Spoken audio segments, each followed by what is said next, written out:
এই দুনিয়ার যা কিছু আছে না কেন সব কিছুই মানুষের উপকারের জন্য, ঠিক না? আল্লাহ রাব্বুল আলামিন 1 নাম্বার পারা 4 নাম্বার পৃষ্ঠা সূরাতুল বাকারার 29 নম্বর আয়াত আল্লাহ পাক বলেন, ওয়াল্লাযী খালাকালাকুম মা ফিল আরদি জামিআ। আল্লাহ রাব্বুল আলামিন এই দুনিয়াতে যা কিছু সৃষ্টি করেছে না কেন হে মানুষেরা তোমাদের উপকারের জন্য, ঠিক না বলেন? এই দুনিয়া আমরা যা কিছু দেখি না কেন এগুলো মানুষের উপকার করে কি করে না? সব কিছু আল্লাহ রাব্বুল আলামিন আমাদের জন্য সৃষ্টি করেছেন, আমাদের উপকারের জন্য সৃষ্টি করেছেন। ঠিক তেমনি ভাবে আল্লাহ রাব্বুল আলামিন আপনাকে আমাকে বানালেন শুধুমাত্র তার গোলামি করার জন্য, ঠিক না? ইন্নামাদ দুনিয়া খুলিকাত লাকুম ওয়া আনতুম খুলিকতুম লিল আখিরাহ। দুনিয়ার মানুষ দুনিয়াকে সৃষ্টি করা হয়েছে তোমাদের জন্য, ওয়া আনতুম খুলিকতুম লিল আখিরাহ, আর তোমাদেরকে সৃষ্টি করা হয়েছে সেই প্রভুর জন্য, ঠিক না? আল্লাহ রাব্বুল আলামিনের জন্য আমাদেরকে সৃষ্টি করা হয়েছে।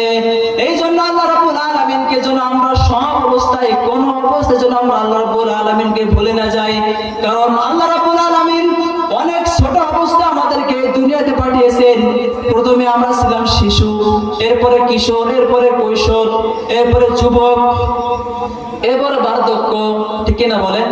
কিন্তু সেই লাস্ট সময় পর্যন্ত আমরা যাইতে পারবো কিনা এর গ্যারান্টি আছে ভাই? সূরাত হজ আল্লাহ রাব্বুল আলামিন 17 নম্বর পারা 11 নম্বর পৃষ্ঠা সূরাত হজের 5 নম্বর আয়াত আল্লাহ পাক বলেন, وَمِنكُم مَّن يُتَوَفَّى وَمِنكُم مَّن يُرَدُّ إِلَى أَرْذَلِ الْعُمُرِ।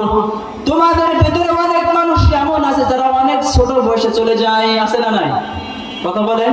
অনেক মানুষ এমন ছিল, এখন আমাদের সমাজে অনেক দাড়ি পাকা মুরব্বীরা আছে না নাই? কথা বলেন। কিন্তু অনেক ছোট মানুষ অনেক কম বয়সেই এই দুনিয়া থেকে চলে গেছে, অনেক মানুষ এমন আছে না নাই? আছে কিনা বলেন? কত বছর বাঁচবেন আপনি হিসাব করে দেখেন। এখন 2000 কত সাল? 25 সাল, 2030, 2040, 2050 থাকবেন, 2060, 2070, 2080, 2090 তারপরেও থাকবেন? কথা বলেন। যদি এই পৃথিবীতে কোনো ব্যক্তি চিরস্থায়ী থাকতো তাহলে আমাদের বিশ্বনবী থাকতো, কথা বলেন, ঠিক কিনা? আল্লাহ রাব্বুল আলামিন 17 নম্বর পারা 3 নম্বর পৃষ্ঠা সূরাত আম্বিয়ার 34 নম্বর আয়াত আল্লাহ পাক বলেন, ওয়ামা জাআলনা লিবাশারিন মিন দীন। হে নবী, আপনার পূর্বে কোন জাতিকে, কোন গোত্রকে, কোন মানব সম্প্রদায়কে, কোন প্রাণীকে আমি চিরস্থায়ী বানাই নাই।